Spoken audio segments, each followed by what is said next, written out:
나도 했어. 너희도 구가할 수 있어. 네, 여러분 안녕하십니까. 또 벌써 한 주가 지났네요. 여러분들은 수요일 국어 시간에 기다려주시나요? 선생님은 굉장히 이 수요일 국어 시간에 여러분들께 이 영상을 제공하는 그 시간이 굉장히 기다려지고 또 설레고 기대가 되고 합니다. 여러분들이 또 얼만큼 재밌게 수업 영상을 시청해줄지 생각하면은 굉장히 기다려지는 것 같아요. 저번 주에 아마 저번 주 수업 열심히 들은 친구들은 저번 주 수업이 마무리쯤이 조금 이상하다는 것을 눈치챈 친구들이 있었을 거예요. 저번 주에 선생님이 원래 이 수업을 더 이어서 영상을 찍으려고 했는데 중간에 아마 끊겼을 겁니다. 그리고 제가 이 수필과 관련한 대체 영상을 업로드 해놨었는데 그 이유가 뭐냐면요. 선생님이 영상을 계속해서 찍으려고 했는데 핸드폰이 카메라가 오류가 계속 나가지고요. 영상을 찍지를 못했어요. 그래서 제가 급하게 대체 영상을 찾아서 수필과 관련한 대체 영상을 업로드를 해서 여러분들이 총 3개의 영상을 보셨을 겁니다. 이번 주는 다행히 제가 핸드폰을 고쳐가지고요.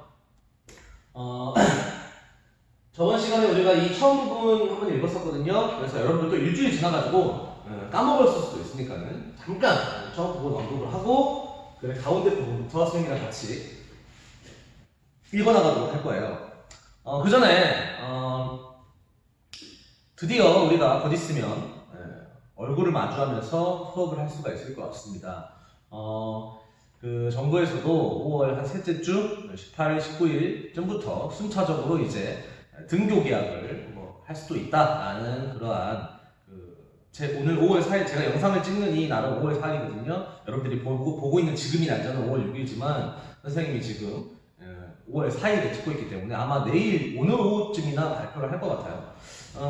그렇게 돼가지고 실제로 우리가 등교 계약을 하게 된다면 드디어 저와 여러분들이 얼굴을 보면서 이 교실 안에서 정말 더 재미있게 수업을 할 수가 있다라는 거죠. 그래서 굉장히 제가 좀 기대를 하고 있어요.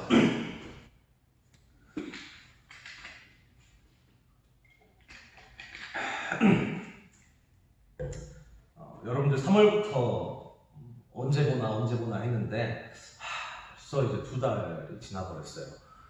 좀만 여러분 참으면, 우리가 2주만 기다리면 실제로 선생님과 함께 재밌게 이렇게 얼굴 마주보고 수업을 할 수 있을 것 같습니다. 그때까지 조금만 참고요. 또 여러분들 온라인 수업 영상 또 재밌게 들어주시면 감사하겠습니다. 바로 수업으로 넘어가도록 하죠. 우리가 또 저번 시간에 우리가 처음 부분에 이 글쓴이가요 굉장히 가끔씩 좀 무기력한 기분이 들고 까닭없이 우울할 때에는 어디를 간다고 했죠? 남대문 야시장을 간다고 했어요. 남대문 야시장. 그러면 남대문 야시장이 어떤 모습이었냐? 굉장히 활력이 있는 모습들. 그래서 그 남대문 야시장에 활력 넘치는 사람들을 무엇과 무엇에 비유했냐? 고무장갑과 물고기에 비유하면서 이 글쓴이는 굉장히 내가 무기력한 기분이 들 때 삶에 대한 원동력이나 활력소를 얻기 위해서 남대문 야시장에 갔다라고 했어요. 그래서 남대문 야시장에 가서 그 느낀 기분을요, 마치 목이 굉장히 말랐을 때 시원한 음료를 들이켰을 때 갈증이 해소되는 그러한 느낌과 비슷하다고 글의 처음 부분 마지막 부분에 이렇게 설명을 했죠. 마치 갈증나는 한여름에 시원한 음료를 들이켜는 기분이라고 할까? 이게 바로 글쓴이가 남대문 야시장에서 느끼는 기분이었다라는 거죠. 자, 이제 가운데로 가시면요, 우리가 이 글쓴이가 남대문 야시장에서 느낀 그러한 기분과 비슷한 연관이 있는 경험을 다 떠올립니다. 그 경험이 뭐냐? 바로 제주도 한라산에서 시로미 열매를 먹었던 그때의 경험을 떠올리게 돼요. 그러니까 어떻게 보면은 갈증 해소라는 이러한 연관 있는 경험이요, 이 시로미라는 나무 열매를 떠올리게 되는 계기가 된다는 거죠. 20페이지 계속 한번 읽어드릴게요. 가운데 부분 시작입니다. 이제 삶의 갈증을 풀고 시장을 나서는 순간 문득 내 머릿속을 스치는 나무 하나가 있다. 제주도 한라산에서 주로 자라는 동그라미, 시로미라는 야생나무입니다. 동그라미 씨라는 것은 반드시 동그라미를 쳐주세요. 자, 시로미라는 작은 야생나무인데 여러분들 21페이지 보시면 시로미 열매가 지금 보이죠? 네, 시로미 열매가 마치 뭐처럼 생겼어요? 여러분들 주변에 이 시로미 열매랑 가장 비슷한 식물이 뭐가 있어요? 그 열매가 뭐가 있을까? 언뜻 보기에는 포도 같기도 하고요. 언뜻 보기에는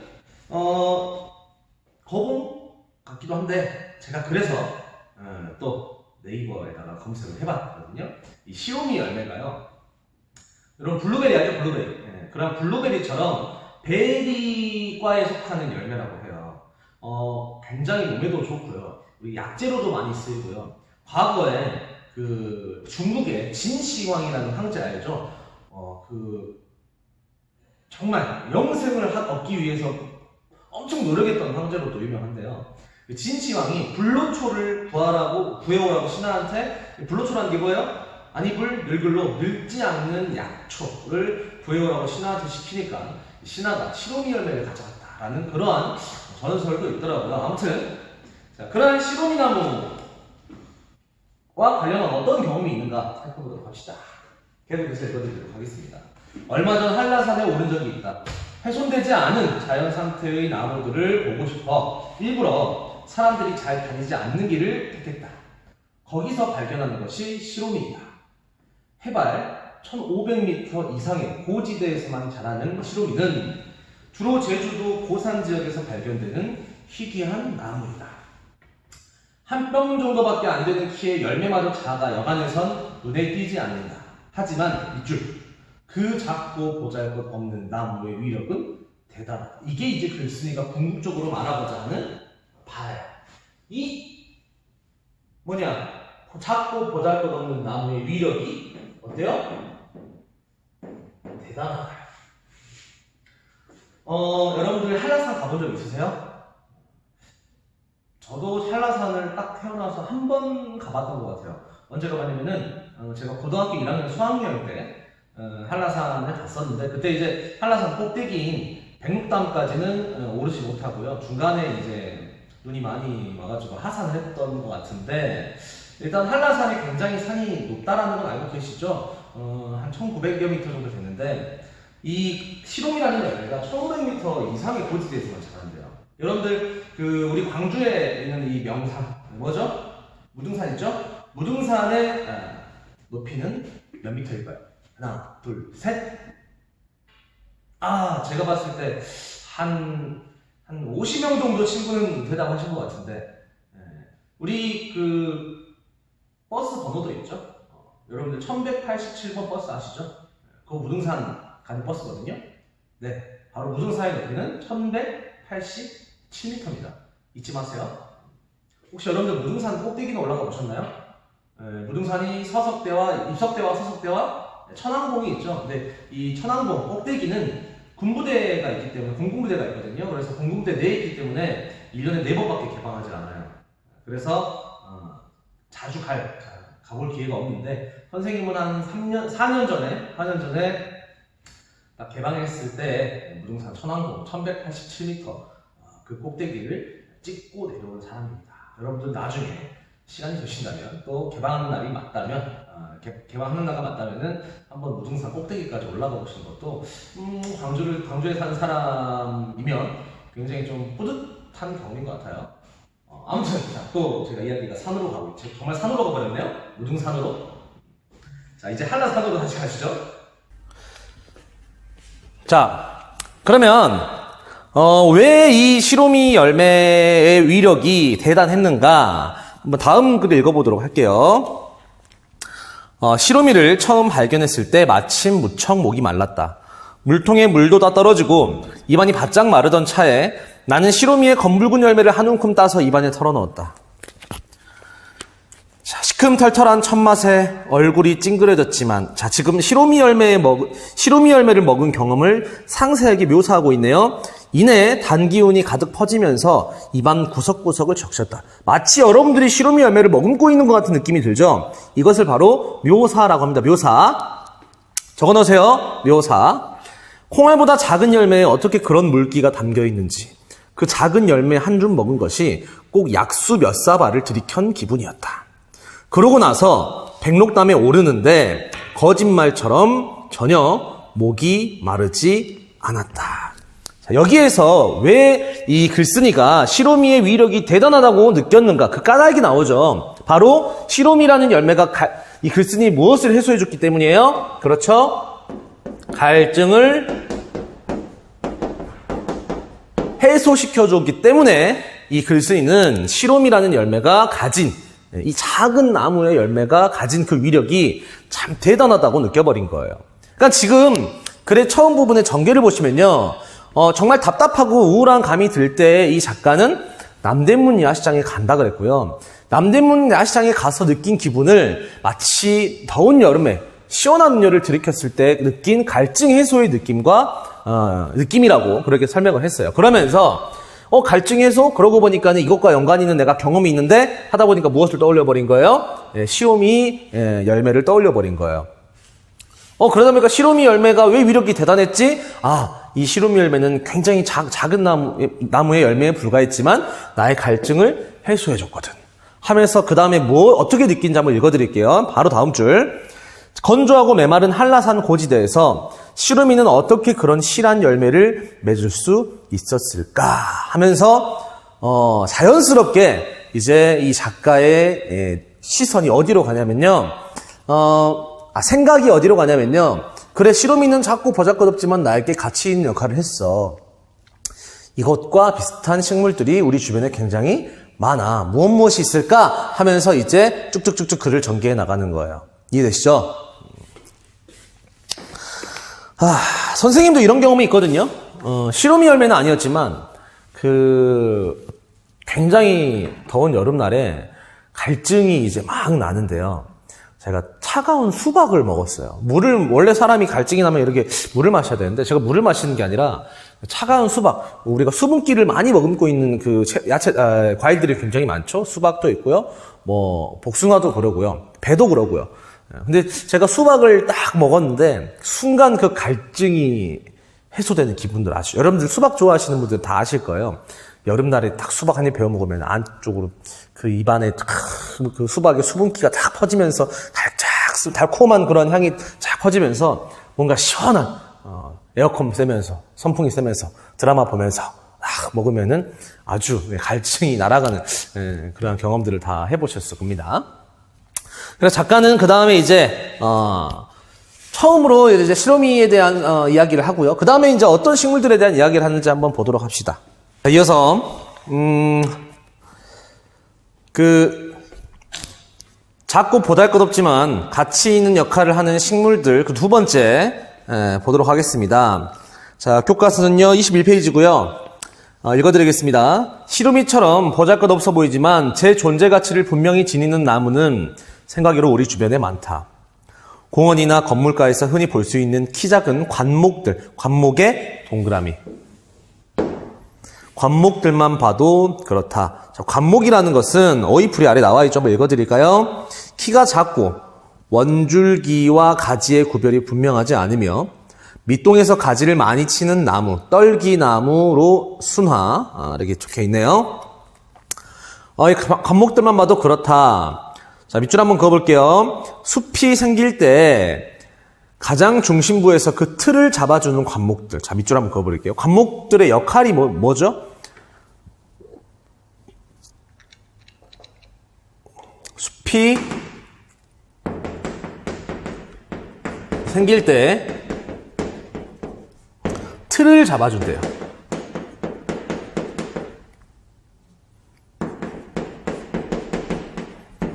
이게 이제 관목들이 하는 역할이 되겠죠.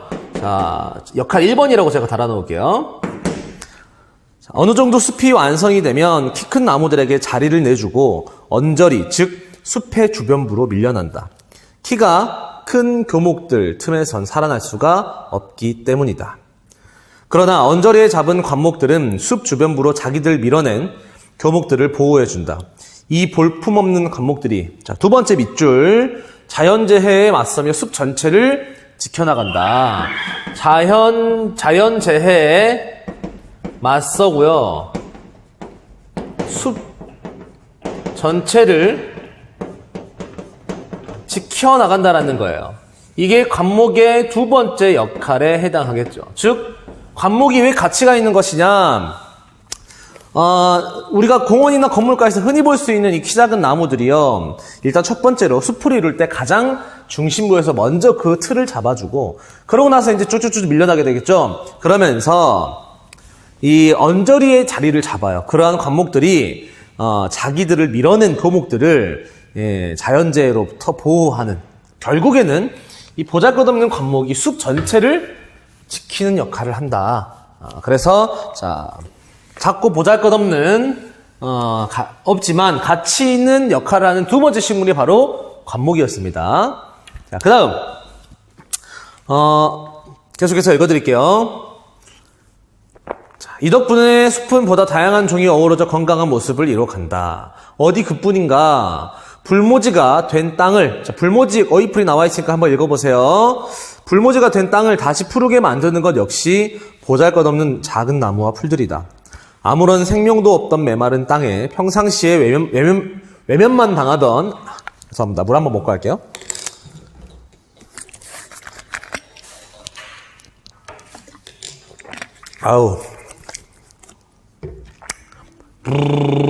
발음이 잘 안 되네. 계속해서 읽어드릴게요. 아무런 생명도 없던 메마른 땅에 평상시에 외면만 당하던 풀들이 들어와 개척자 역할을 한다. 이들은, 자, 밑줄 한번 그어보세요. 불모지에 가장 먼저 들어와 집안을 안정시키고 다른 나무들이 살아갈 윤택한 토양을 만들어낸다. 흔히 잡풀 취급을 하는 쑥이나 억새, 고사리가 바로 이런 개척식물들이다. 자, 개척식물에는요, 쑥이나 고사리, 억새,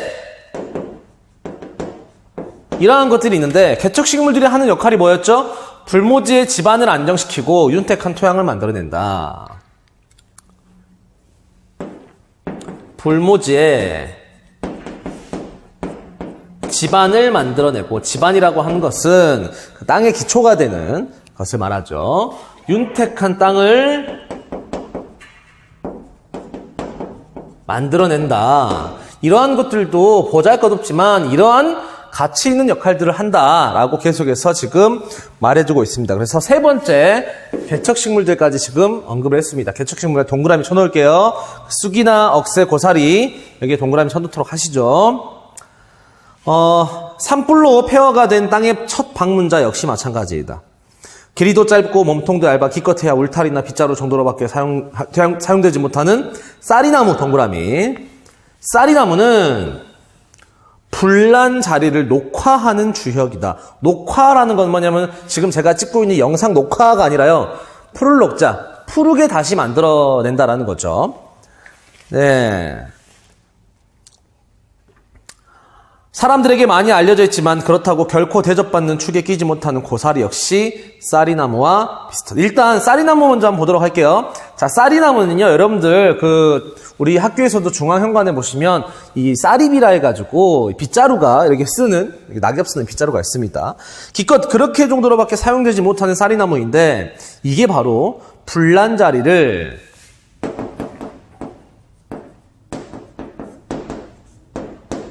녹화, 다시 푸르게 만든단 말이야. 다시 푸르게. 이게 이제 쌀이나무의 역할이 되는 거죠. 지금 역할을 계속 체크하세요. 이것도 역할입니다.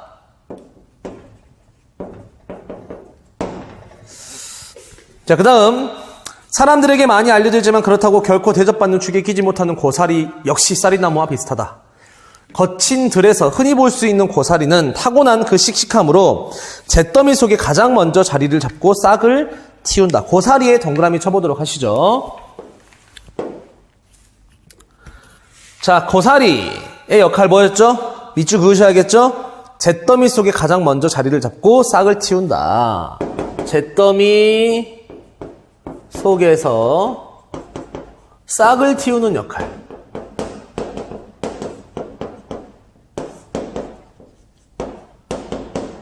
그래서 지금 보잘것없지만 가치 있는 역할을 하는 식물 5가지가 쭉 나와 있고 그들이 하는 역할들을 그랬으니까 쭉 지금 설명을 한 부분입니다.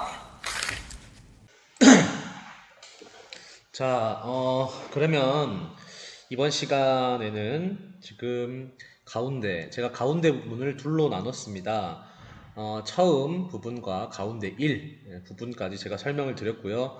여러분들이 지금 교과서 빈 공간 또는 여러분들이 가지고 있는 뭐 노트, 공책에 지금 처음과 가운데 1번 부분까지의 내용들을 간략하게 요약해서 필기를 하시길 바라겠습니다. 필기가 끝나면 다음 4교시 수업을 준비하시길 바랍니다. 자, 이거를 제가 5분 동안 창을 띄워드릴 테니까 이 시간에 교과서에 빈 공간 또는 공책에 필기해 놓으시길 바랍니다.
자, 다 적으셨죠?